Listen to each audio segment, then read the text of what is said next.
In this video, I'm going to give you the answer of this question. The question is, who hosted the October 11, 1975 premiere of Saturday Night Live? Well, now I'll give you the answer of this question, and the correct answer for the question is George Carlin. So that is the answer for the question.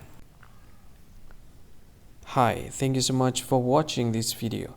If you find this video is very useful, you can help this channel to grow by subscribing this channel. Please this subscribe button and don't forget to like this video. And if you find this video is not really good, or you don't really like this video, or you kind of feel that it's a little bit offensive or something like that, you can click this one, dislike button. You can do that anyway. And if you want to share this video with your friend, you can share it by clicking this share button, and you can share it to any social media that you wish that is currently available at this time, like Facebook, Twitter, LinkedIn, and many others.